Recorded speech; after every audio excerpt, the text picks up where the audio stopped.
The park is 11 square miles. It is the second largest industrial park in the United States of America, largest industrial park east of the Mississippi River. 55,000 employees, 1,300 companies, and economic output of probably about 13 billion. We have 58% tradable industries coming out of that park. The national average is only 36%. There's over 50,000 people that work in the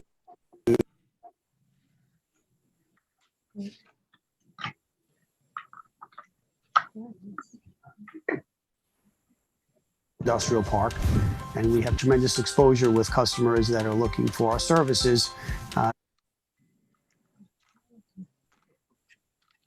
They're driving by, they notice the building, they see the trucks coming in and out.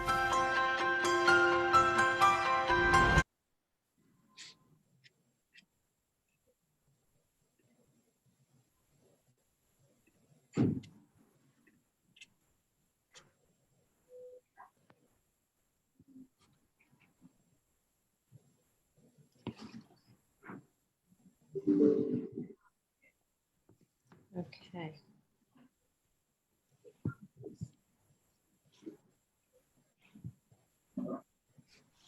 Wonders and mystery of Zoom, huh? Stone University, Brookhaven National Lab, Cold Spring Harbor, the Feinstein Institute just bring us a wealth of information, both tech.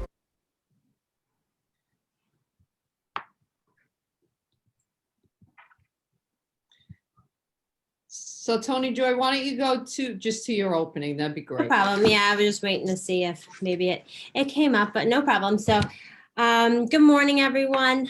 We were in the process of showing our LIIPH video, which maybe if we have time later on, we can kind of revisit it. But thank you, everyone, for joining us this morning for the Long Island Innovation Park at Hauppauge update, current and future growth. My name is Tony Joy. I'm the office manager with the HIA-LI. And we have, as well as just higher education. What's the number one thing that every All right, so we have a number of people this morning that we'd like to acknowledge before we begin. So we're going to go ahead and start that. So this morning, we'd like to first thank our board of directors for all of their support. They work tirelessly all throughout the year to help us with our initiatives, moving the HIL initiatives forward on a daily basis.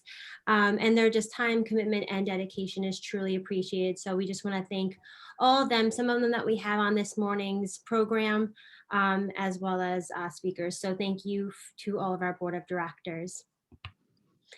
Next, we'd like to acknowledge and thank our sponsors. So today we have a number of sponsors who we truly appreciate and just want to thank them for their support. Again, with being able to put on programs such as this and throughout the year, we really do really appreciate and are very grateful for the support that we get from our sponsors throughout the year. So some of our major sponsors for today's program, we actually have with us this morning, who will be able to share a little bit more about what they do and share a little bit about their company. So I'd like to first start off by welcoming from PSEG Long Island, who's our gold annual sponsor. I'd like to welcome Walter Hauppauge to speak a little bit about PSEG Long Island. All right, thanks, Tony Joy, and good morning, everybody. PSEG Long Island is pleased to be a sponsor of today's park update. And despite the challenges of the pandemic that we've all faced, we've been able to continue to help our customers save money through our energy efficiency programs. So I just want to encourage anybody in the park and in the audience, if you have an idea about trying to save energy and money for your company, please feel free to reach out to us. We'd be happy to try to help you do that. And back to you, Tony Joy. Thank you. Wonderful. Thanks so much, Walter. The next speaker we have this morning that we'd like to thank, again, a really valued partner of ours, which is our silver annual sponsor this year, is Pathview. And on here this morning, we have Carol Allen, who we'd like to open up and speak a little bit about Pathview. Thanks, Tony Joy. Good morning, everyone. I'm very proud of our involvement with the HIA-LI. Terry and her staff provide us with a really rich selection of companies to be able to network with, both in person and virtually. It's always a pleasure attending an event with such inspiring and engaging business leaders. I do encourage you to make the best out of your membership by becoming involved with the committee. People's Alliance Federal Credit Union is very proud to be a supporter of the HIA-LI. We're located right here in the Long Island Innovation Park at Hauppauge, and we have been serving our members for over 80 years. So please let me know if there's anything that we can do to help make your financial lives better or the financial lives of your employees with our Bank at Work program. I would like to thank Terry, as well as my fellow HIA-LI board members for their continued support, and we look forward to the HIA-LI's Long Island Innovation Park at Hauppauge update this morning. Thank you. Wonderful. Thank you so much, Carol. Next, I'd like to welcome our bronze annual sponsor this year. We have from Long Island Cares, Paul Pachter. Thank you, Tony Joy. It's a pleasure to be with everyone this morning. I see you all. I could hear you. Look, the Hauppauge Innovation Park is very important to Long Island Cares and our work to help feed the hungry and food insecure in our region. I think the only thing I could add this morning is our excitement as we're about to expand our footprint here in the innovative park. Many of you that are familiar with our founder, Harry Chapin, know that in addition to his gift as a storyteller and a musician, he was a social activist. He spoke out loud many, many times during his concerts about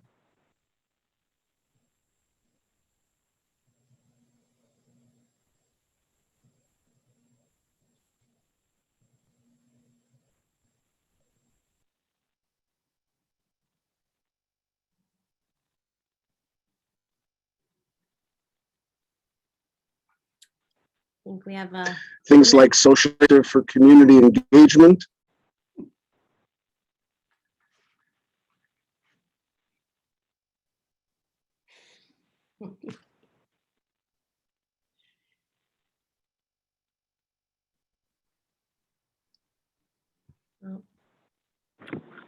Well, this just keeps getting weirder.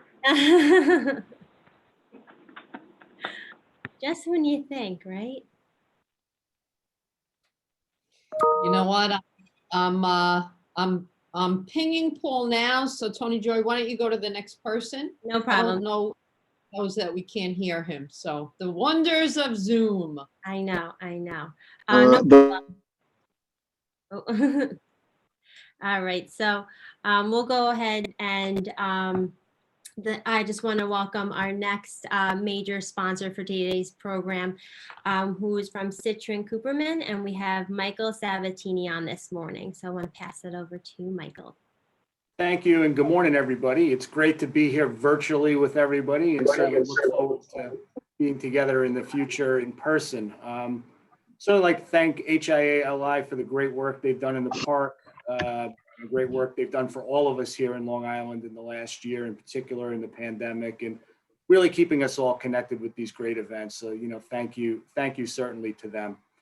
A little bit about our firm. We're a full-service public accounting and consulting firm, providing a full range of accounting, audit, advisory, consulting, tax services to a diversified client base ranging from startups and entrepreneurs up to high net worth individuals and upper middle market companies.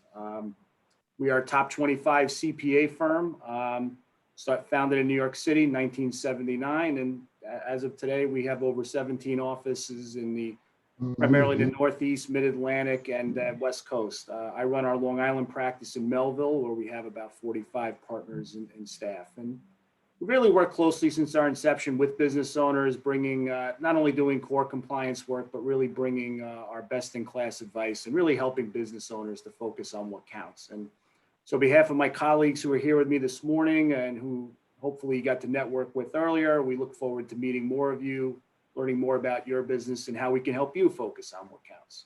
Back to you, Tony Joy. Wonderful. Thanks so much, Michael. I think we have Paul Pachter back, so wanted to just quickly pass it back over to Paul to give a couple of just updates again from the Long Island Cares perspective. Oh no. Phone in my video screen. So anyway, where I was going is to, Oh no. No.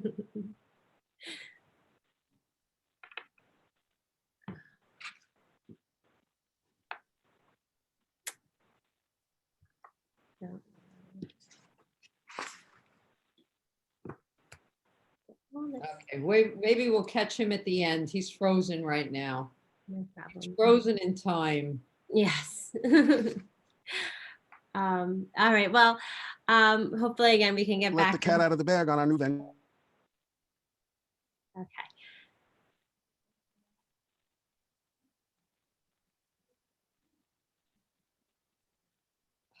Okay. All righty. So, so at the conclusion of today's program, we do have some videos from our major program sponsors for today that we'd like to be able to show. So if you can stay on a little bit more, you can learn a little bit more about our program sponsors, our major ones for today as well. And before I pass it over, I just wanted to remind everyone that if you have any questions for today's panel or moderator, you can put that in the Q&A section of the Zoom. So if you have anything that you'd like to ask to the panelists, definitely feel free to put that in there when you can. So, so at this point, I'm going to pass it over to Terry Maselli, President and CEO of the HIA-LI. Thanks, Tony Joy. So let me say not only good morning, but you know what I love about Long Island leadership? Whatever the snafu is, we just continue and we roll on, right? So I know we've had some technical difficulties this morning, but here we are, and good morning again. And you know, we started about 3.5 years ago on a very collaborative effort, actually the highest collaboration that we've really ever seen, quite frankly, with Suffolk County and the Suffolk County IDA and Stony Brook and the Regional Planning Association and James Lima Planning and Stony Brook and many, many more stakeholders to really look at what the Long Island Innovation Park looks like and really what the impact was not only in Suffolk County, but on Long Island and the region. And it was a wow. I know many of you have heard Joe and I talk about it before.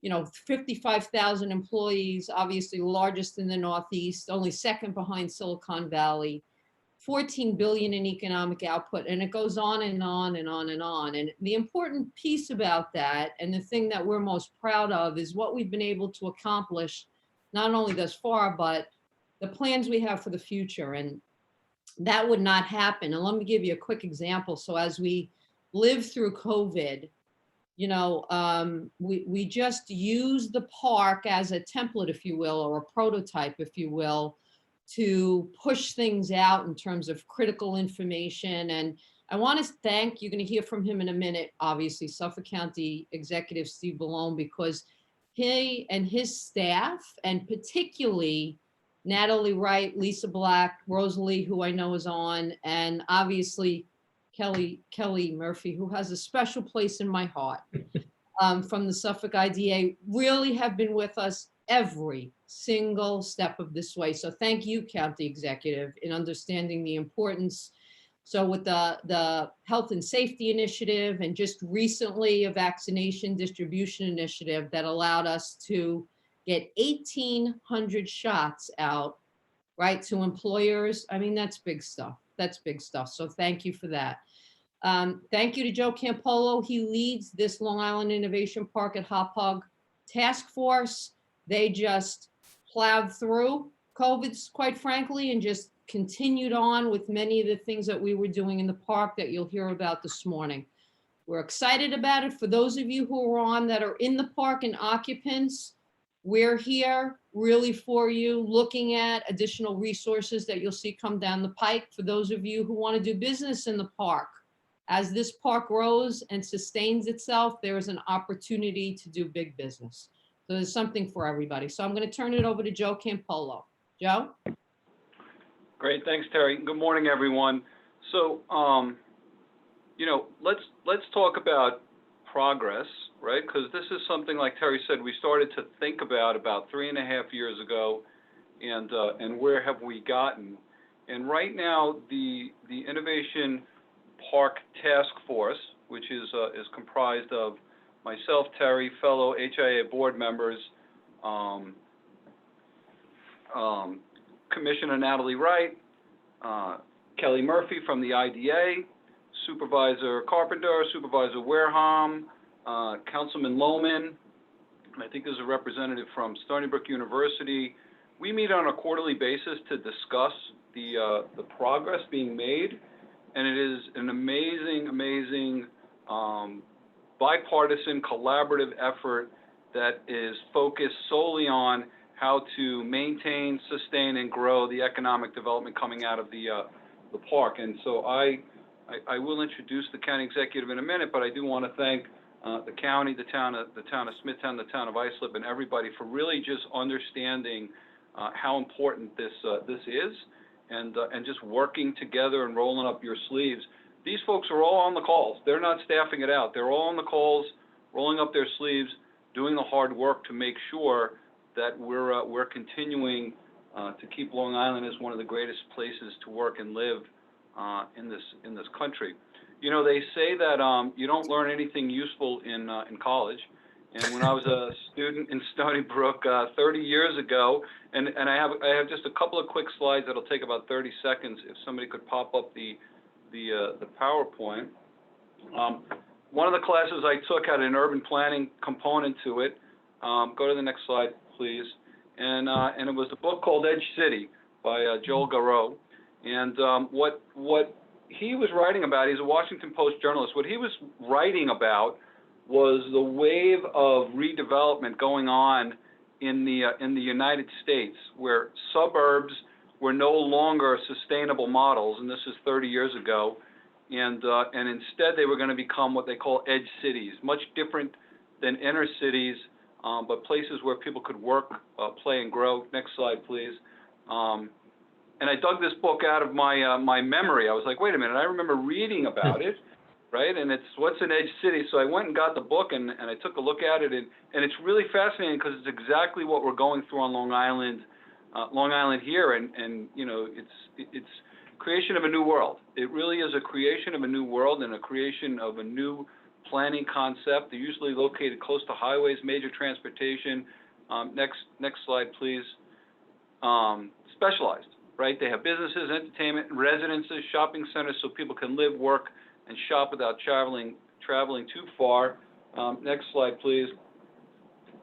It usually has 5 million square feet or more of leasable office space, 600,000 square feet of leasable retail space, has more jobs than bedrooms, perceived by the population as one place, and was nothing like a city as recently as 30 years ago, all of which the Innovation Park has, right? Next slide.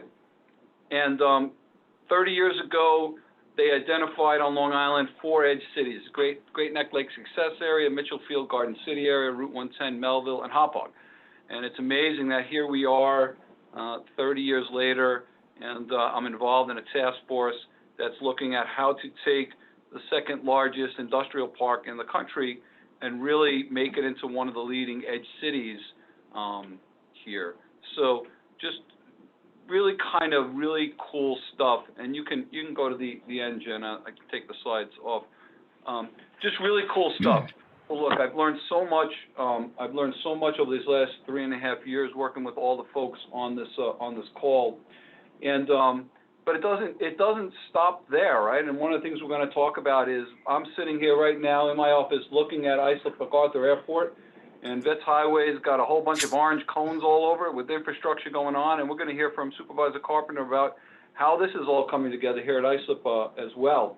And you know, none of this can be possible without the support of the county executive here in Suffolk County. You know, Steve has been an incredibly good friend to HIA-LI. He's a personal friend. I respect him a lot because he rolls his sleeves up and gets things done. And you I want to introduce him. And the first thing I want to say to you, Steve, is thank you for your leadership during COVID. I got vaccinated at the county center at the Dennison building. It was amazing. It was incredibly efficient. The people were so good and respectful and friendly and polite to deal with. It really was just a pleasure. So thank you really for getting us through this. I couldn't imagine a year ago we'd be having this conversation, but here we are, and you guys have done a great job there at the county. So ladies and gentlemen, I do want to introduce County Executive Steve Bellone. Thank you very much, Joe. I really appreciate that, and thank you for the kind words. Really, those are directed at the team here.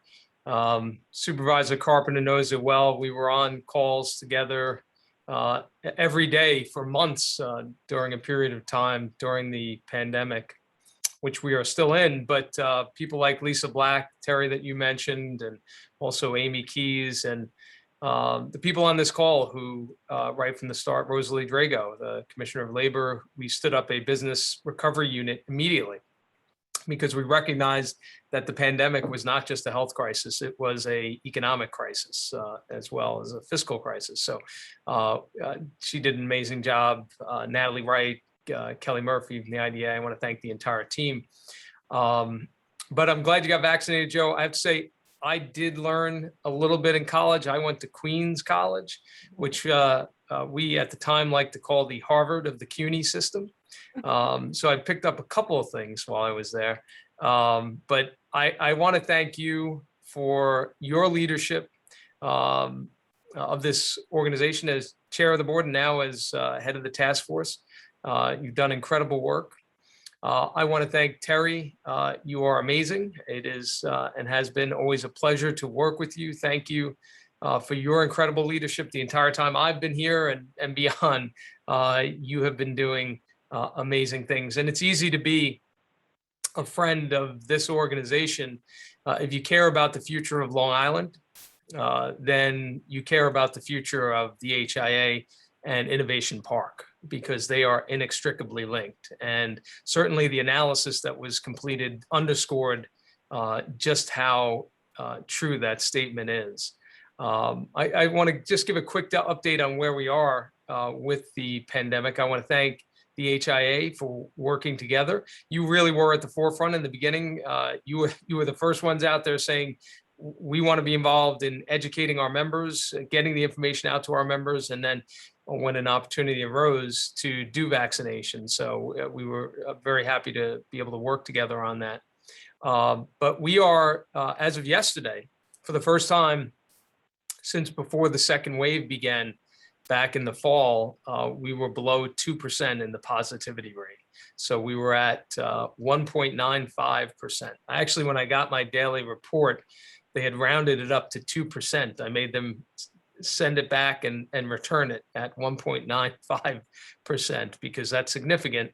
We're below 2%. We had been stuck in the 4% range for a couple of months, even while more people were getting vaccinated.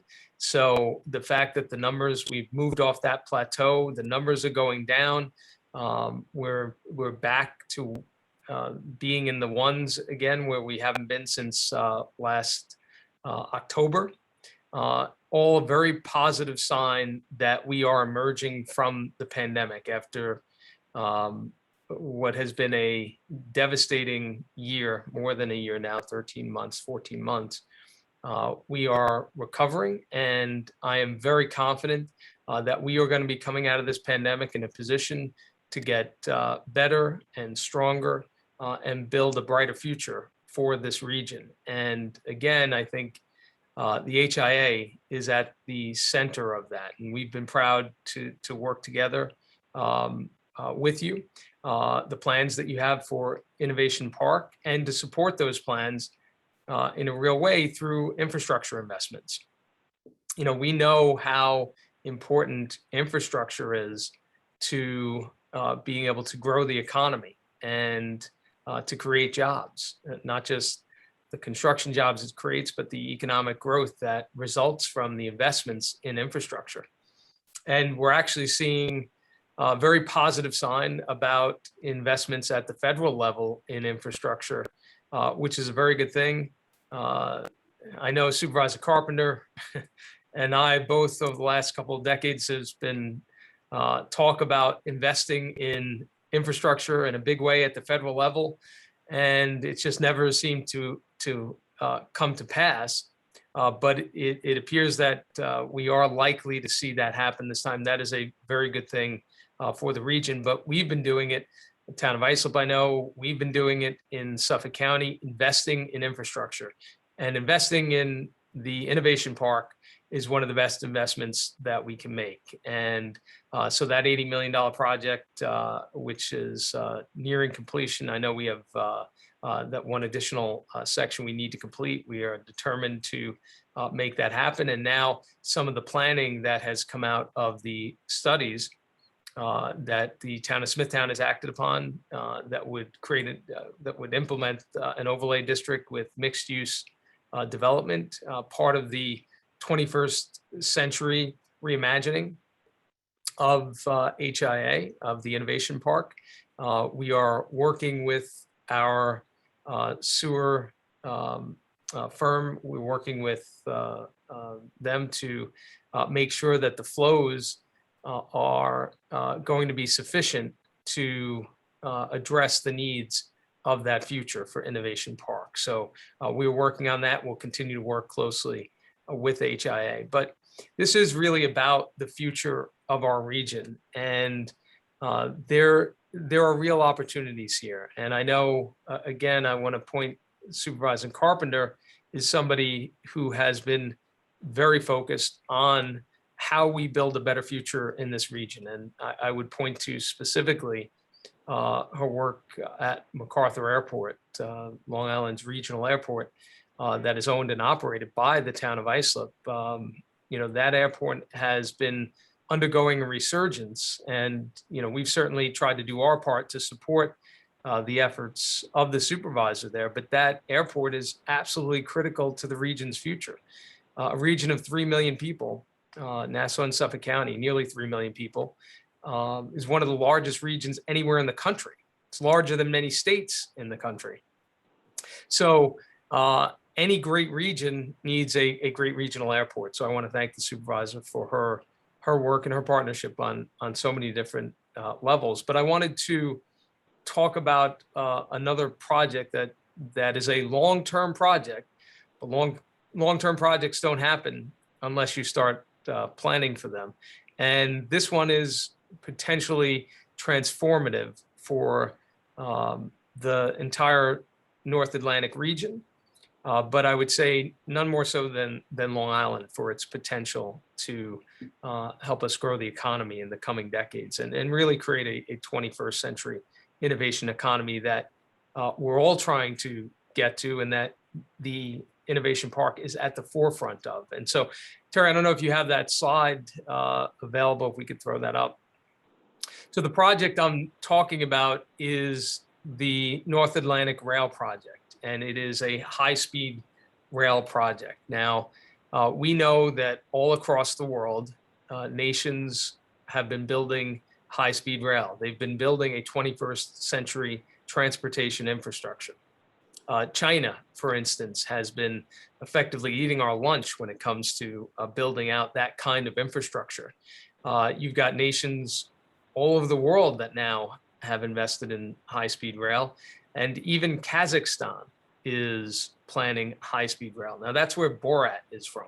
So I think it's a pretty good indication if Borat's hometown now is planning to build high-speed rail, that it's high time that America caught up and ultimately takes its leadership position where it belongs once again on building out the kind of infrastructure that is necessary for the world that we live in today. And if there's any place in the world, in the country, I should say, that it makes sense and that we should be building high-speed rail, it is the North Atlantic corridor. Now, there are high-speed rail projects that have started and are at various stages in other parts of the country, but they really, when you compare them apples to apples, don't compare to the economic potential that exists in the North Atlantic corridor, where you have 11% of the nation's population. You have 14% of our GDP and 2/3 of the rail commuters in the country in this corridor. If we're going to build high-speed rail anywhere, if we're going to get back to doing big and bold things and once again take a leadership position in this world when it comes to infrastructure, then we need to do it and we need to start it here. This is where it makes most sense. And for us, this would be an economic game changer and one that would help grow the economy in the region for decades to come. And, Joe, you mentioned us being an edge city and specifically the Innovation Park. And in many ways, that's right, because we know that Long Island is effectively a huge cul-de-sac. There is only one way out, and it is oftentimes a very difficult and challenging way out. Because of that, there have been efforts to cross the Sound for decades, going back to the 1950s and Robert Moses. And those haven't worked, obviously, as we know. This project is different in that it is not talking about bringing tens of thousands of cars across. It is a project that would bring energy efficient, high performance, high speed rail that would connect the industrial cities across the North Atlantic and create one giant innovation corridor from New York City to Boston, with Long Island at its center, where you would place innovation assets like Brookhaven National Laboratory, Cold Spring Harbor Laboratory, Stony Brook University, little more than an hour's distance from Harvard, MIT, the Innovation Center in Cambridge. And imagine the possibilities of BNL scientists, Cold Spring Harbor, Stony Brook, working with those innovation assets, working with Yale just across the Sound in New Haven, connecting to industrial cities that would enjoy rebirths in terms of housing and economic development, and connecting those as well. It would create a connection to New York City that would reduce commuting time down to 30 minutes from Ronkonkoma, 30 minutes to New York City. The connection between New York City and Boston would be about a little more than 90 minutes. And from Ronkonkoma, you could get to Boston in a little over an hour. So imagine that. It would actually become quicker to go watch the Yankees beat the Red Sox at Fenway Park than it would to drive to Yankee Stadium to see them win the game, particularly depending on the time of day that you did it. Of course, that's a good reason for me to see a project like this happen. But the most important reason, of course, is this would supercharge the economy. It would be a legacy project for the region, and it would place the HIA literally 10 minutes from a high-speed rail corridor that would essentially be an innovation corridor for the entire Northeast region. And what that kind of investment would mean to the Innovation Park and to our region as a whole. As I said, this is something that you see happening, just starting in other parts of the country. But quite frankly, from my perspective, if we're going to make investments in high-speed rail in America, we should be making them in the places where you'll have the greatest economic results. And there is no doubt, it's unquestionable in my mind, that this would be the greatest return on investment, would create ultimately over the course of a 20-year development, would create millions of construction jobs, and then ultimately tens of millions of jobs created along the North Atlantic corridor, spurring economic growth in the entire region. And, you know, we've gotten so used to, I think, in the country that, you know, the idea of doing big things is just something we we don't do anymore. And that is not America. That is not the country that I know and that I love. And I am excited by the idea that we are really thinking about doing big, bold things again. It's about time. We should not be in second place to places like China in any regard. And I think a project like this is transformational for the country, is a really project of national significance, but it is transformational for our region and doable. So I wanted to highlight that because I think obviously the HIA again is at the forefront of innovation efforts in the region. And, this is really a great marriage between a big, legacy infrastructure project and a industrial park that, as Terry, you noted, is the second largest in the United States. So, Joe, I'll turn it back over to you. Happy to take any questions if anyone has any. But again, want to really thank you and Terry and everyone at the HIA for all your support, and to all of my colleagues for their great work as well. Yeah, thanks, Steve. And that's super, super exciting news. Really, that's so great to see and so much needed. I do want to say to you and to Supervisor Carpenter and to any other elected official that we've worked with here on Long Island, all the noise we hear in Washington, all the noise we hear in Albany doesn't exist here on Long Island. You guys have been, I'm a skeptical constituent here in America, right? I'm not sure that people really work for a living sometimes when they're elected. Your team and Smithtown's team and ISOP's team, boy, they have rolled their sleeves up, Steve, and worked so hard with us to get this done. They've been straight, they've been direct, they've given us answers so that we can plan. It's been really a great thing, and the folks on this call should know that day in, day out, that's what's going on here in the county and those towns. So thanks again for all your help and your leadership, because it's making a difference. It's really making a difference. We're seeing things come alive that 5 years ago we would have never thought could ever happen, and this high-speed rail is one of those. Yeah, Joe, thank you. And I just let me add to your point. It's not that way everywhere. I think that's exactly right. We are fortunate. People like Supervisor Wareheim, Supervisor Carpenter, who are thinking about the future, are thinking about where are we going from here and what do we need to do and build to create a, not just a better present, but a better future for decades to come and beyond. And, it doesn't exist everywhere. And so it's really a pleasure to be able to work with people like that.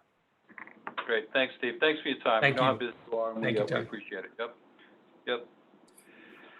That's great.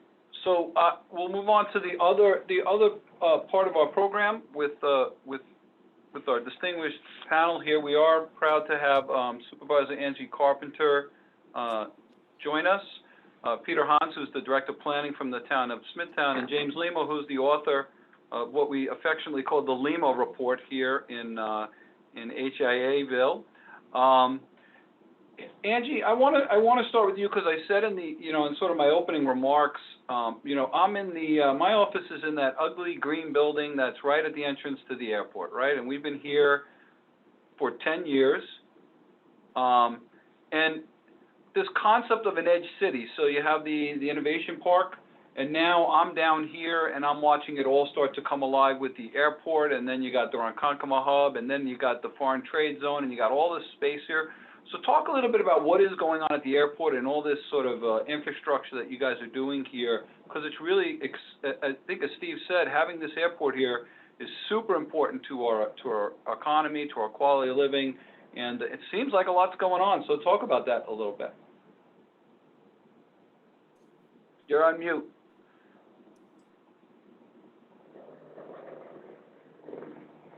Angie, you're on mute. Okay, great. Yeah, there you go. I understand that Kelly had a 9:45 hard stop, so if she wanted to come on, or has she left already? She jumped. I would have had her. Yeah, okay. I would have had her come on, but she jumped. Yep. Okay, fine. Talking about the airport and hearing you say about people have this perception that people that are in government don't necessarily always work, whatever.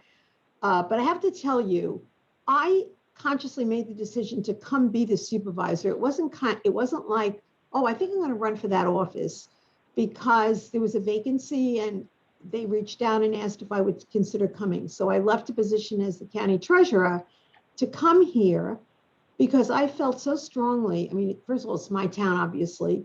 I live here and have for many, many years. But the challenge of seeing things that could be better and being in a position to help make them better was just something I couldn't resist. And the airport was at the top of that list. To see an asset like that airport so underutilized, and over the years, it's had its challenges. Certainly the dynamics of the ever-changing airline industry, the economic downturn in 2008, the consolidation of airlines. We lost service at MacArthur because of a consolidation, because they lost their gate in Washington, so we lost that. But the opportunity to see it grow, even during this whole awful pandemic year, there have been some positives that have come out of that. We at the airport, and I can't say anything about it without acknowledging the leadership of our commissioner, Shelley Rose Arkin, and Bob Schneider, the deputy commissioner, who together have many, many years of airport management experience. And that is the difference. Putting people in those kinds of key positions who have the experience. And we weren't jumping at every opportunity for an airline only to have them pull out 6 months later. When an airline shows interest, and we are constantly doing air service development, we review their financials. We want to make sure they can be profitable, that it works for both of us. And Frontier has been a tremendous success story. Obviously, Southwest, who has been there over 20 years now, and Frontier coming on board despite the fact that they were hit with a pandemic not long after they started service at the airport. But during this year of pandemic, Frontier has announced that they're going to commence nonstop service to Las Vegas later this year. Southwest has announced and is already booking flights to Nashville starting in June. So that really says something. And we were at the forefront during the pandemic. We didn't just sit back and say, oh, I guess we're going to have to close. We were open every single day and immediately installed this Casper technology, this continuous air filtration system that removes 99% of the pathogens from surfaces. But we were the first airport in the world to do that. We were the first airport in the country to install Silver Defender, which is a film that you put on high-touch areas. So what does this all mean? It means that we're saying to the traveling public, we care about you. We want your experience to be safe. Everybody's always said the customer experience at MacArthur is unparalleled. We just need more service, and we are diligently working on that. And because of that, there's an excitement and an energy, and you're seeing development happening around that. To be able to be positioned so closely to the rail and the highways. I mean, Amazon is putting a warehouse in over on Betts Highway. So that's all very exciting. And again, despite the pandemic, our planning department was totally operational in a different fashion. A lot of things had to be done online. We had drop boxes so that people could drop plans off without having to come in the building. But we did not skip a beat. You know, projects have been approved in CI, which is a stone's throw from the industrial park. 87-acre tract of property was sold. Steel Equities bought that in partnership with the Marcus organization. They are developing those 87 acres into 354 residential apartments, high-end, with all kinds of amenities right there on Carlton Avenue, 2 hotels, the ballpark, 2 courthouses, and just a stone's throw away from the downtown area of CI, which is, you know, almost adjacent to the industrial park, where we received $10 million from the state of New York for the downtown revitalization project. again, everything kind of came to a little bit of a grinding halt during the pandemic, but we kept moving along, working with the county. We're going to be able to hook up sewers, and that is a tremendous, tremendous plus. The kinds of uses you can get in when you've got access to sewers opens the whole, idea up, where an RFP is on the street now for a mixed-use development adjacent to the railroad. So again, a lot of exciting things happening. And what's happening at the industrial park is just huge. And we are so pleased that a part of it, albeit not a large part, but a part of it is in the town of Islip. But your park is adjacent to the town of Islip. And what happens there affects us and vice versa. And we're just so excited to be a partner, to be on that task force, to do anything we can to see the park thrive, not only survive, but thrive going forward. Yeah, and look, what you've been able to do, Angie, and really thank you for coming in and for your service as the town supervisor, because it's remarkable. It's absolutely remarkable what you've been able to accomplish. I mean, before you were the town supervisor, that airport was dead, right? It was just a ghost town. And now, even with the travel restrictions during COVID, it's been much, much more lively than it ever was prior to your term. So your team and you have really done a great job in this area, and it's going to be interesting. So the high speed rail system that Steve was talking about, that's 30 minutes from Ronkonkoma to the city. It's going to be interesting to see how that impacts the airport as well, right? That's going to be super cool to see. Well, we'll be another train to the plane. Right, it's a train to the plane. It really is, and it's the difference between flying into West Palm Beach and Fort Lauderdale, right? People will have MacArthur Islip Airport as an option, and it's really super cool stuff. And this has all come out of you guys just rolling up your sleeves and doing hard work, and we the business community really appreciate when our elected officials work so hard. Really, we really do. And just so everybody knows, Angie's on every one of our task force calls herself. She's taking notes. She remembers all the points we're covering, and we have open discussions. It's really great. Sewers. I've learned more about sewers than I ever thought I ever would as a lawyer, but it seems that that's the the holy grail here on Long Island are sewers. And James and Peter, I want to loop you guys in at this point of the discussion, because I want to talk about the innovation park. So we all know the biggest issue is sewers right now. That's sort of we're waiting on. But James, talk about and folks, just so you know, James Lima is the planner who came in and really looked at the park and put together an opportunity analysis and said, he was like an Imagineer at a Disney, and he said, imagine this is what could happen here, and now we're moving forward, getting it done, which is super cool. So James, that's got to be somewhat really satisfying for you, right? But talk about the process and your perspective. Sure. Good morning, everyone. It's great to be back. I feel like we've just kept this roadshow going, which is exciting, and grateful for Terry and the team to keep advancing this.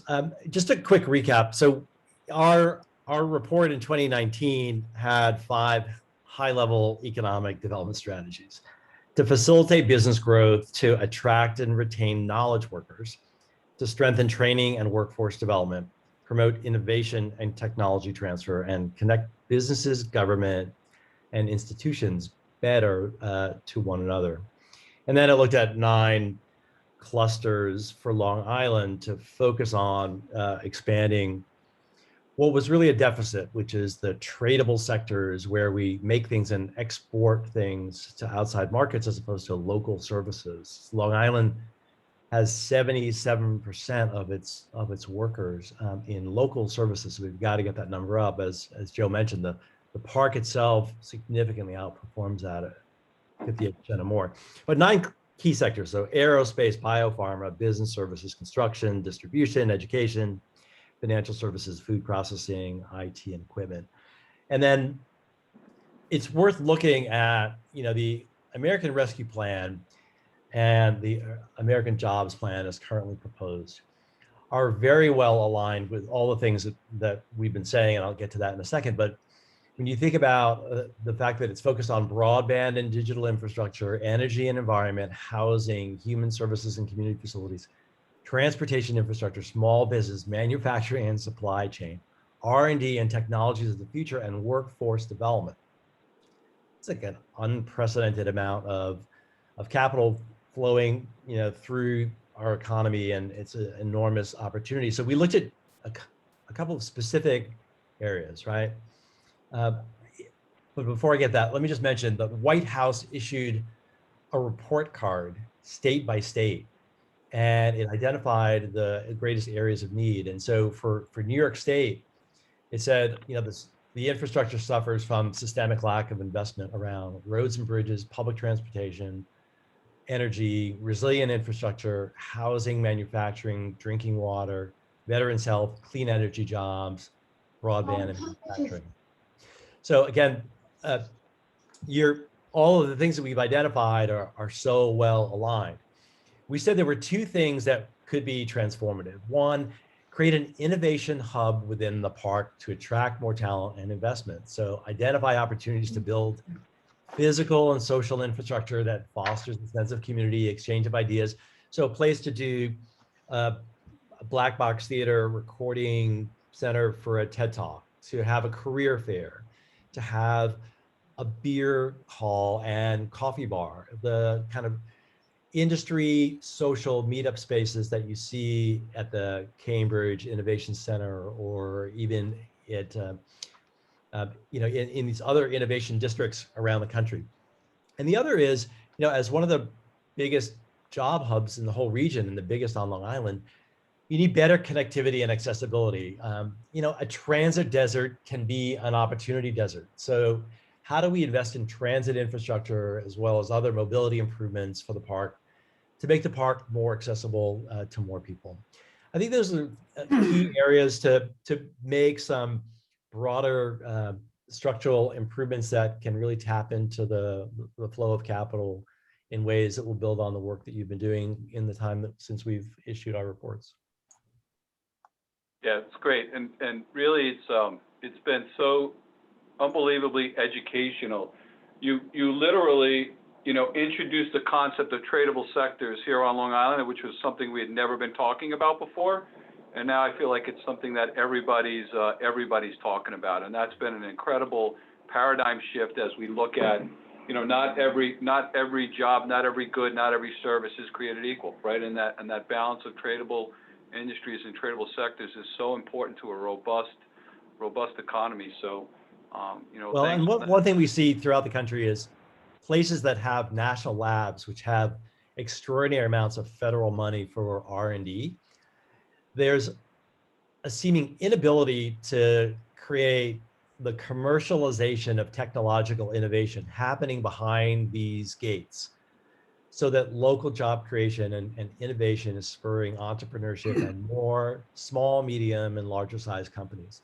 How do we get more tech transfer to happen based on the kind of continual R&D and the kind of talent attraction and production you have in the universities, the research centers?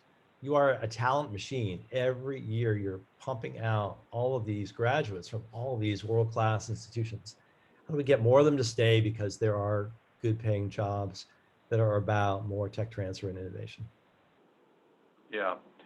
So Peter, I want to turn to you. So since Supervisor Wareheim took over and has been a great friend and partner to the Innovation Park, I affectionately refer to him as the White Rabbit from Alice in Wonderland, as he's always scurrying around looking for projects and things to do. But it ultimately falls to you as the Director of Planning, right? And so talk about your perception and experiences on all this, because I can only imagine when we proposed and started advocating for housing and apartments in the park and all these other things that James's study came out with, you must have kind of scratched your head a little bit. So talk about that from a planning perspective, and then all the great stuff you guys have been doing to support us, because it's really important people understand that. Thanks for having me. Supervisor, he's definitely a ball of energy. I've been here for 25 years, so in the past 3 years, we've kind of went from, going 20 miles per hour to 80.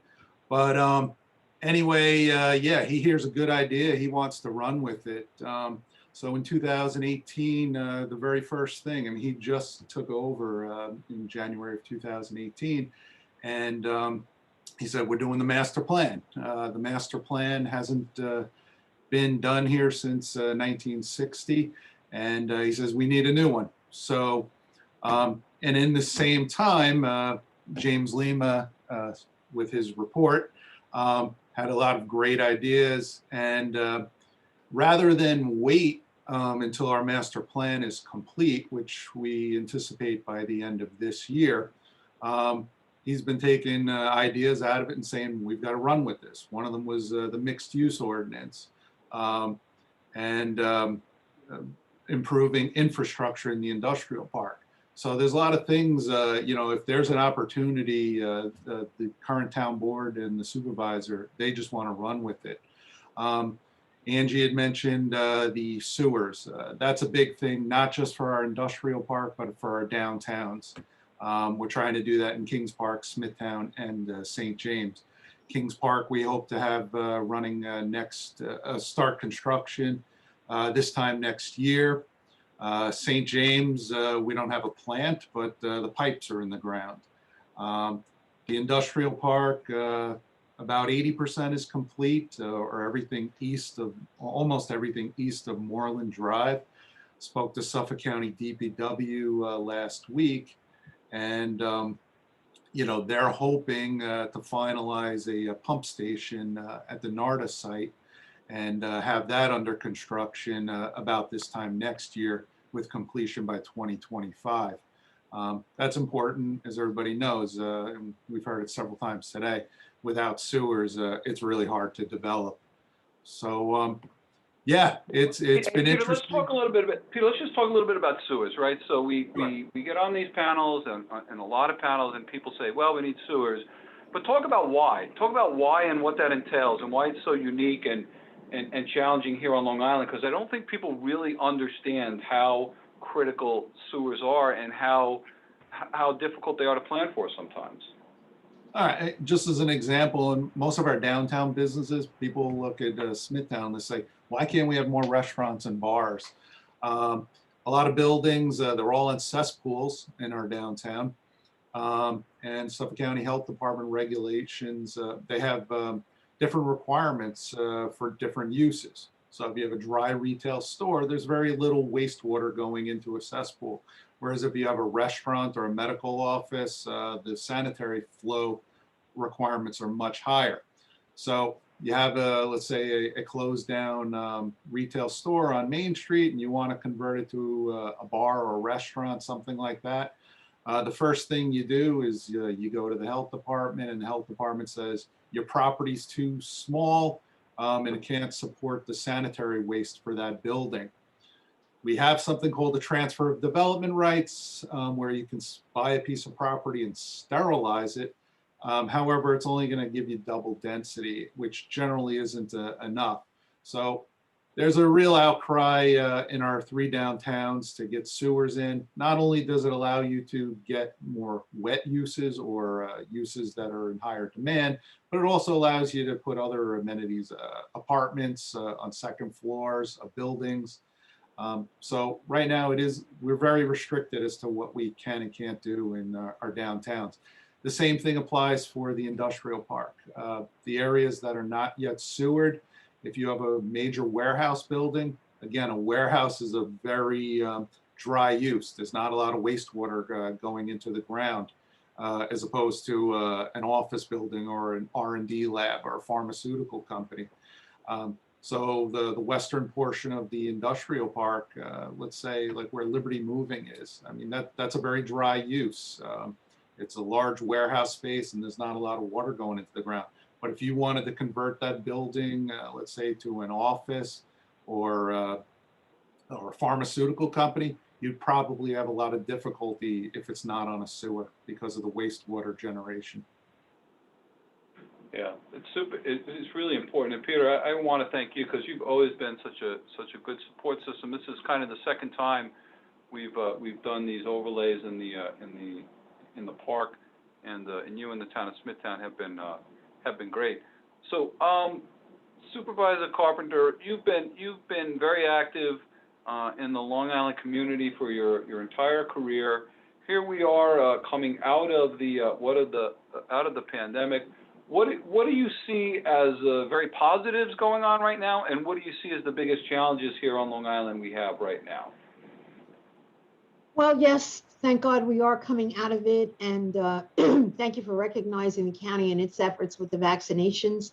I know we worked closely with them and were able to get a few hundred people, staff vaccinated, and working with Good Samaritan Hospital, we were able to book over 2,000 appointments of people that met the threshold categories. And as that was happening, you could see people, relaxing a little bit more, feeling a little bit more comfortable going out, going to restaurants. And, that's a sector that has been so adversely impacted throughout the pandemic. One of the positives that I think that has come out is that we've had people embrace technology that probably never would have otherwise. We've gone from a generation of boomers to Zoomers, and that includes seniors. And so it's connecting people a little bit more than they might have otherwise. But there was an interesting statistic that was in Newsday yesterday, I believe it was, about the fact that the businesses in New York City, it looks like only 22% of them are going to be requiring their employees to come back to the office. So what does that mean for us on Long Island? What does that mean for the industrial park? I think it's a wonderful opportunity. I think it may be, stretching and putting more of a demand on our services so that our concentration on addressing our infrastructure needs are more important now than ever. I know that we've, beefed up our paving budget. And, you think, oh, well, what does that matter? It does matter. People don't like going down a road and hitting bumps and blowing out tires when they hit potholes. But we've got about $9 million in there for paving this year. And in the last number of years, we've tripled the paving budget. And, that investment in infrastructure, signals to people a confidence that they should have in citing their businesses here, coming to live here. That those subliminal messages, I think, are very, very important. And with coming out of the pandemic and people getting vaccinated, again, to mention the airport, right now, as we were speaking, I had a message pop up on my email on the screen. Southwest is advertising their Nashville flight, $116 one way to go to Nashville. What an incredible weekend opportunity that is. It's a great, great city, a lot happening. And right here from our backyard, you can, go off on a Thursday, evening and come back Sunday night. And it's really great. And all of that keeps things moving and humming. And, whether it's the taxi companies that have taken a hit, it's all very, very important, all of it happening at once. And one thing that I'd like to reinforce that the county executive said, it is so important for all levels of government to be working together. And I know that I enjoy such an incredibly good working relationship with the supervisor of the town of Smithtown and Rich Schaefer from Babylon and Ed Romaine from Brookhaven. And that's so important. We've been addressing issues regionally. We re-energized and activated our Supervisors Association, and, so that we can be talking with one voice when issues confront us. And the very latest one is the legalization of marijuana that the state just passed. We had a call yesterday. There are so many things that are unknown about it, and how we're going to proceed and how does that affect those in the workplace. There's a lot happening. Yeah, it's great. That's going to be a whole nother panel discussion, I think. Oh, absolutely. So the Nashville, I see a lot of girls' weekend, so maybe what the town might want to do is start selling female cowboy boots in the gift center there in the airport, because I think there's going to be a market for that. That's going to be great trips. It really is going to be a lot of fun. Yeah, I'd just like to add, I already purchased my tickets for Oh, 4th of July weekend. Great. You know, you got a sale. That's great stuff. But you know, I think you touched on something else, Angie, that's super important. And this is something you and Supervisor Wareheim and really on Long Island did all during COVID, was you didn't hide from it, right? You were out there trying to instill confidence. Absolutely. And when you see the reinvestment by the local municipalities, it gives you confidence. It gives you confidence. Like, all right, we're not running out of money yet, so let's keep moving forward, right? That's a really important thing for us to see. You know, we were very fortunate. You know, we have a AAA bond rating, and we're in the throes now, hopefully, of having it reaffirmed. It's been reaffirmed 6 times. It was one of my first initiatives to get that bond rating upgraded. And it is so important because when you do go out to invest, your rate of borrowing is almost de minimis. I mean, we did a refinancing of $6 million worth of debt, and we paid 0.29%. Wow. I mean, like nothing, you know? Yeah. So we've just, with the support of the town board, we're finally moving forward and doing some major renovations on Town Hall. We're replacing, you know, the roof. I mean, it's like every time it rains, you know, it's leak central here. People are scurrying around, ripping up carpet. You know, it just doesn't make sense. The cupola is deteriorating. It's a historic landmark. And that too is, I think, you know, sort of generating activity, economic activity into the local, you know, vendors that have an opportunity to do this kind of work that maybe haven't been all that busy this past year. So, you know, that too is exciting for us. Yeah, that's great. Hey, James, I want to turn to you. So I know when we were going through the process of the various reports, right, getting local municipal buy-in and collaboration was, you know, was something that we were curious to see how that was going to work, and it's been spectacular. It's really just been incredibly spectacular. We get nowhere without that, right?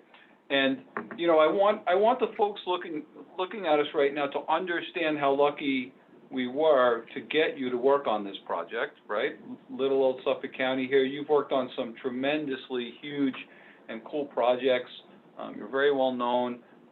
So talk about some of the other projects that you worked on and how it related to the challenges we see here at the Innovation Park and how you think the progress is moving along here with our project.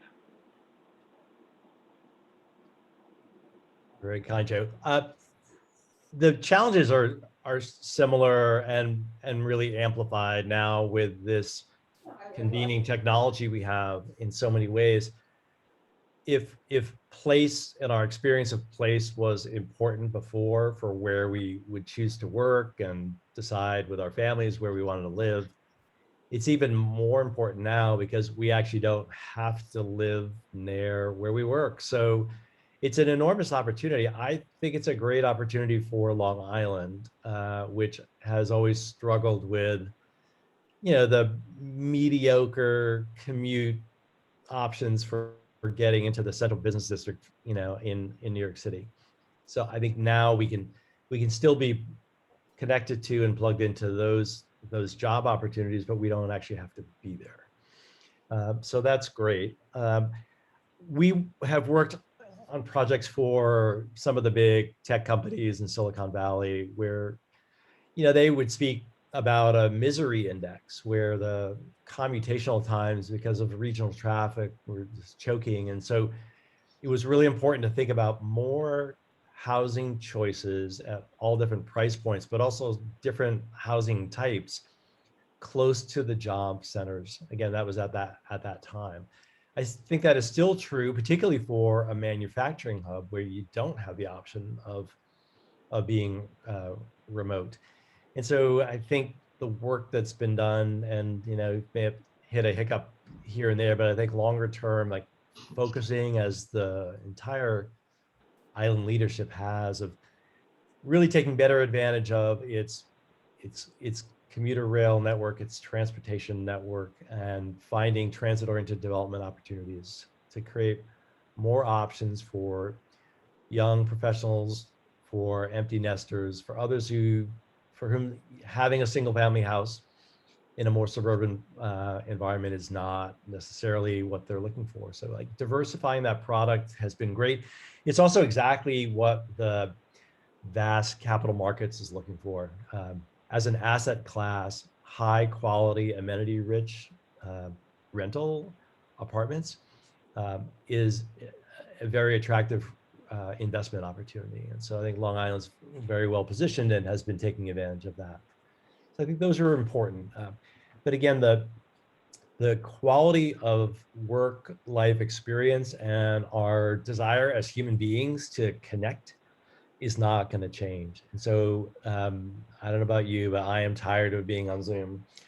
And I'm on my first business trip in a long time in Eastern Tennessee, where they've been enormously successful at getting advanced manufacturing, Japanese electronics and other tech transfer, but they lack attractive placemaking. And so, we're trying to help them think about quality of life improvements around that. But I think more and more you're going to see people thinking about that innovation hub and how a social center, a social glue for the people who are working hard in the park but want to come together and exchange ideas and trade stories and see who's doing what kind of entrepreneurial work or what venture capital is available for certain kinds of initiatives.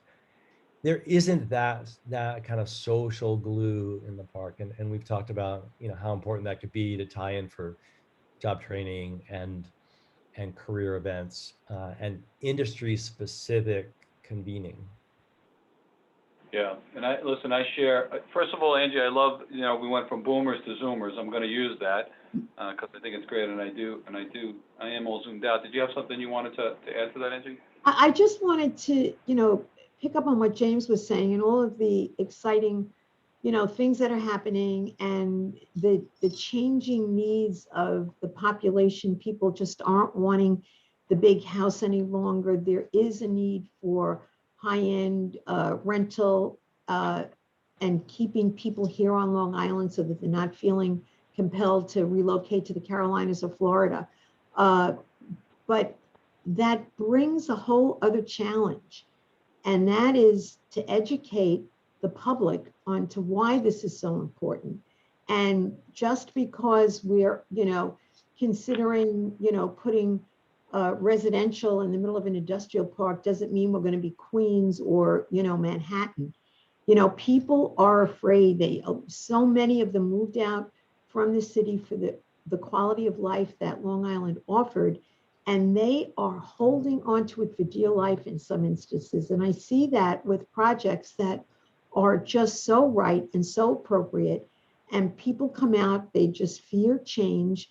And, I think it's incumbent upon us to get out there and really educate the masses so that they do embrace these, because 9 times out of 10, even the project that had the most, vociferous opponents, after it's all said and done, say, wow, I don't know why I complained, it's really nice. Or, whether it's an assisted living in Sayville that people fought left and right, and one of the fiercest opponents, it happened before my tenure here, but one of the fiercest opponents was online to get his mother in there after it was built. So, I think we have an obligation to kind of educate the public.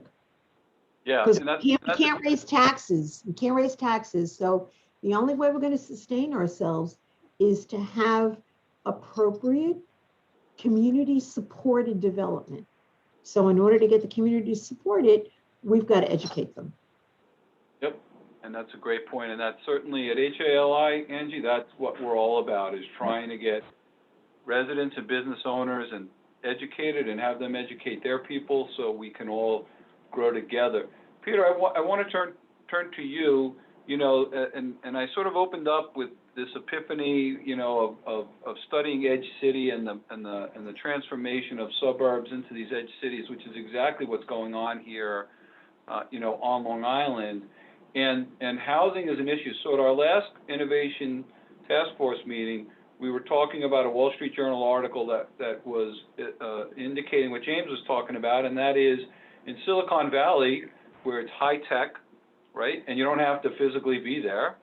Many of those offices are not reopening or requiring their employees to be back there, and what that's doing is driving down the purchase price of homes surrounding Silicon Valley because people don't need to live there anymore, right? Here on Long Island, we have a different phenomenon going on right now. It's like a double whammy insofar as when COVID hit, everybody went from the city out to the burbs here, right, to their homes. The housing market's been driven up, and that makes a bigger shortage of affordable housing. And in our park, it's not highly tech-driven. There's a large concentration of biopharma and manufacturing that need physical people there, Right. which means we need affordable housing to keep the workforce. And that's how this whole thing sort of has been gaining steam. So talk about that from your perspective as well, because that's got to have completely changed over your tenure as the director of planning there. Sure. I mean, just before the pandemic, everybody, there was gentrification in the city. Everybody was going back. Everything was fine. And then we saw in the last year, I mean, everything here has been skyrocketing. You're getting into bidding wars over single family homes.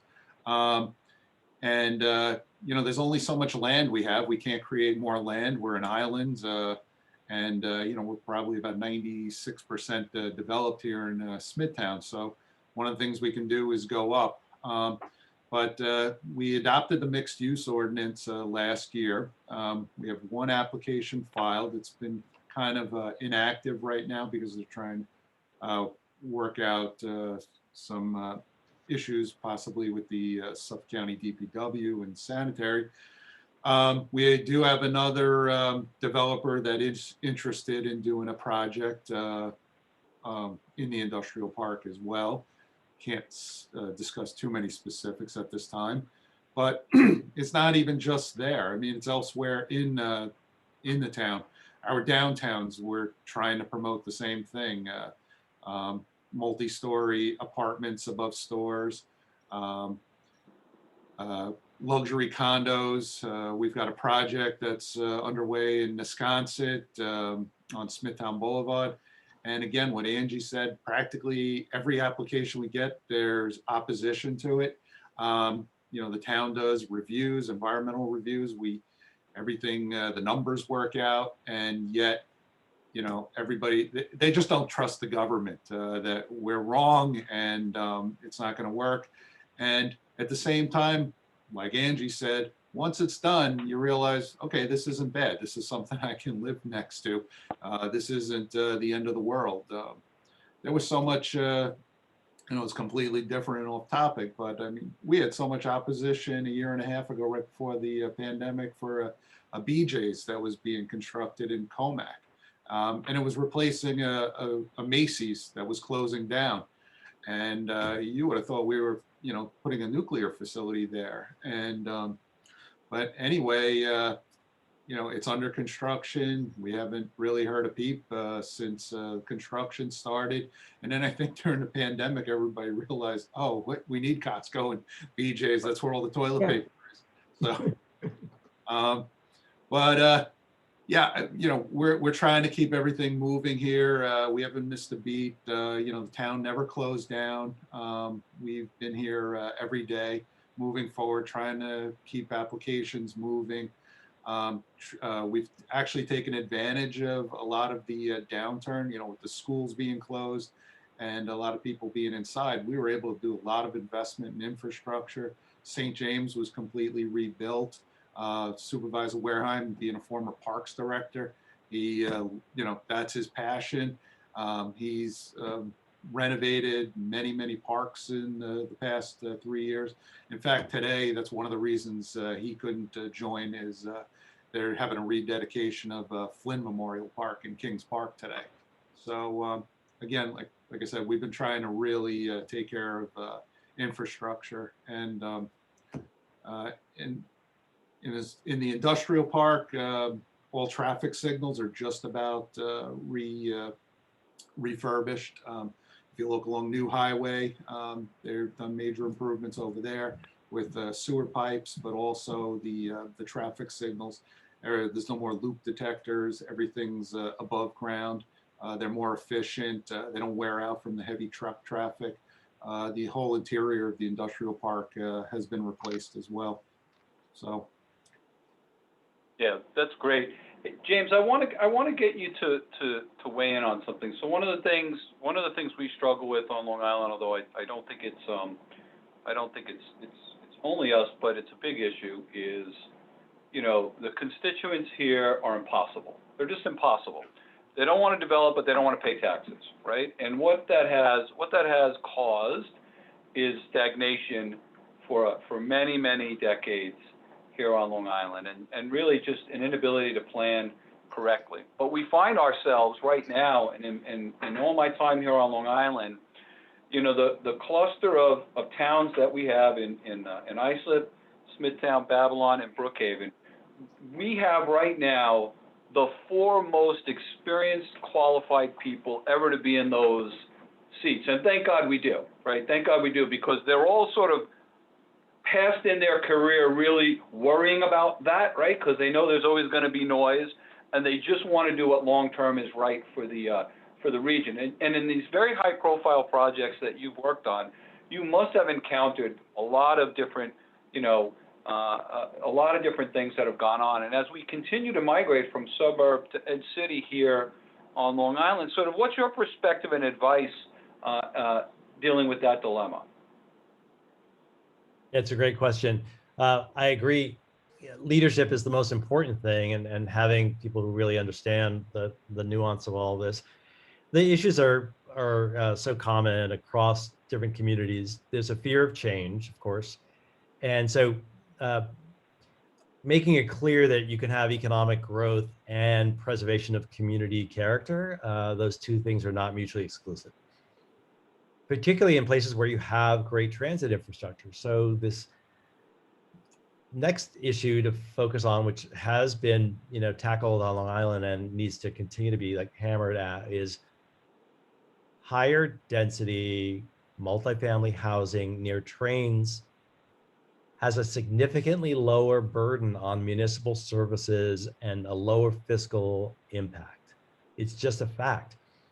People tend to be younger, fewer kids, or empty nesters, much higher educated, higher disposable income.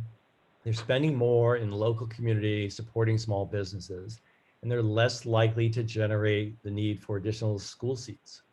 It's simply a fact. And it's true everywhere. It's true on Long Island. And so more density around our transit infrastructure is key. And then again, focusing on the need to keep investing in that transit and mobility infrastructure. I think those are, if you can get more progress on that, and I know there's just been so much just seen in the last decades, so much progress on that, but it is a process. So when you saw the county executive unveil the proposed high-speed transit system? You know, I was ready to talk about a shuttle bus, and he just took it to a whole other level. Yeah, it's great. Wow, we're pretty much just about out of time. But what I want to do is just give you guys real quick to make any point that you wanted to make but didn't make, because I know that happens on panels sometimes. So James, I'll start with you, and then Peter, and then we'll let Angie get the final word. James, is there anything else you wanted to add that we haven't covered? Workforce training got to work together, not in silos, in partnership across the whole island, not just the county. Focus on upskilling your workforce. Yeah. Peter? Yeah, the industrial park, it's the economic engine of the town of Smithtown. We're here to help any businesses that are looking to expand or need help with development. And you know, you're our priority. So feel free to call us if you need us. Yeah, it's great partners there at the town of Smithtown, Peter. So we appreciate that very much. Supervisor Carpenter. Well, likewise, ISLIP is here, open for business. We are very proactive about meeting with potential project developers to, before they invest in architectural renderings with a project that might not work, we tell them initially, like we'll sit down with them and review some of the ideas that they have. But one of the things that has worked really well with some of the larger scale projects where opposition might have been, set to derail it, I've recommended that the developer create a specific website for that project so that people could go get their questions answered in real time, real answers, not the back and forth that happens on Facebook or social media where someone puts something up there and they say, oh, I just read that it must be happening. Have that website specific so that people can go there and get their questions answered accurately and dispel the rumors that if that gets away from you, even the best project can wind up getting derailed. Yeah, that's great point. So I want to thank all the panelists, and I want to ask Terry to jump back on to help out. Terry is an unsung hero in all of this. She never appears on these panels to speak. But the one thing that Long Island should know is 24/7/365. Terry is there, banging away, doing what's best for the members, for Long Island residents, and for the innovation park. She really is just a giant here on the island. It's no doubt that I adore her, but our relationship grew out of hard work. We grew out of the fact that we both realized, hey, we love this place, and let's roll up our sleeves and get stuff done. So Terry, I'll turn it to you, and thank you really for all of your service in all of this. Oh, thanks, Joe. Back at you, huh? Back at you, right? So, it takes a village. So, and this initiative is, I think, a prime example of that. So thank you all again. I mean, we've accomplished so much within the last 3.5 years, and we have so much more to accomplish. For the people that are, still watching us, I mean, several things that you'll see come down the pike. We heard about sewers, right? So we'll continue to advocate for that expansion to really allow this mixed use. And what James talked about is the critical need for people to live, to work, and play, particularly in this innovation park. Number one, the real possibility, number two, of a workforce training center. And working again with James and the Suffolk IDA and the Long Island Regional Planning Council to make that a true reality. Number three, post-COVID, that social meetup place. We began to work on that plan, James, and then COVID hit, right? So, but we'll get back to it because it's well needed in this innovation park. And number four, you will visibly begin to see many of the things come to fruition. Not only the shovels in the ground, but certainly, the new name of the park will now have signage, and that branding is more critical than ever also to attract companies to come into the park. So very excited about all of it. As I said, does not happen just with one person. It happens with all of us. And we wish you all well. If you have any other questions, please reach out to us at the HIA-LI. And Tony Joy, you have a few quick updates? We know we have about 2 minutes left. Yep, no problem. Thank you. All righty. So just wanted to, again, thank everyone for joining us today. Thank you to all of our sponsors that we had for today's program. We certainly appreciate, again, the support. We have some upcoming programs that we wanted to invite you to. So first we have our Leading a Remote Workforce Through the Pandemic and Beyond, which is coming up on April 30th. From noon to 1 p.m. You'll hear a little bit more about some ways to keep remote employees energized, engaged, as well as how to just continue to work on that company culture and being able to help keep those hybrid conversations and employees engaged. So that's coming up on April 30th. We also have, prior to that, we have April 28th, we have our new and prospective member information meeting. So if you're a current member or a prospective member who's joining us today and want to learn a little bit more about how to get involved with the HIA, please join us for that on April 28th from 9 to 10. And then we have coming up, which I'm really excited about, we have Coach Dana Calaveri, who is the previous Director of Performance for the New York Yankees, who led the team to a World Championship in 2009.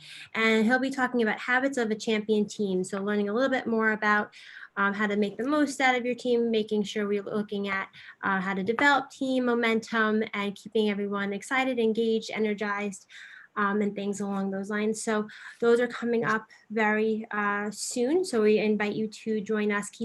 Check out the HIA-LI event calendar so you can have some more and learn a little bit more about some of those upcoming programs as well. Concluding today's program, there is going to be a survey that's distributed. It should be kind of right after you close, as well as we'll send a thank you notice. So if you could please complete the survey, we certainly appreciate that. We really value your opinions, your feedback, and how we can really make the most out of these events. And so we have just a few sponsor programs, videos that we wanted to present, as we had mentioned. So if you could stay on just to learn a little bit more about our major sponsors for today's program, that would be great. So let's see if I can.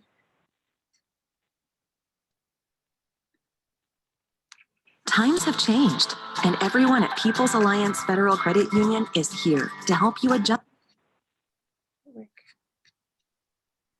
All right, let's see. So, all right. Times have changed, and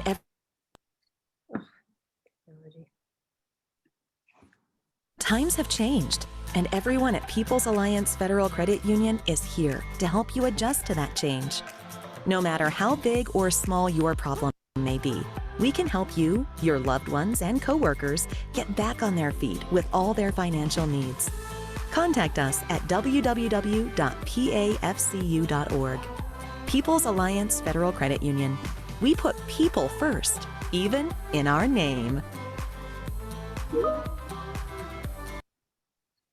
All right, so again, thank you to People's Alliance Federal Credit Union. We also have a video from Long Island Cares.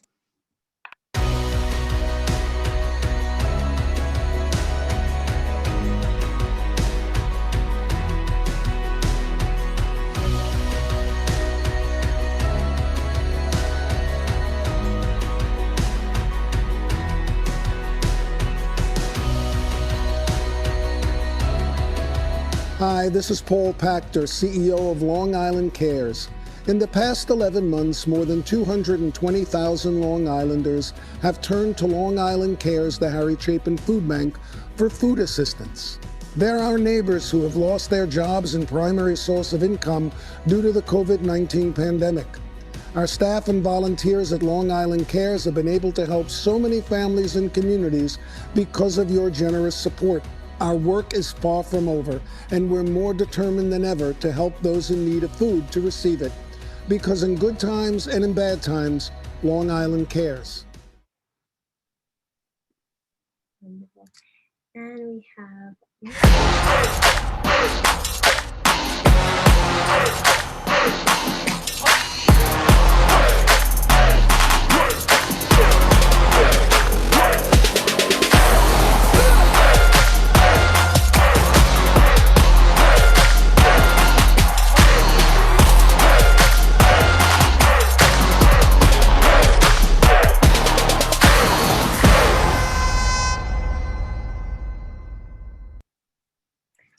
so again, thank you to all of our sponsors and for those who joined us today. Have a wonderful day, wonderful weekend, and we certainly look forward to having you join us for another one of our HIA-LI programs. So thank you all again, and have a great day. Take care. Take care, Terry. Have a nice weekend.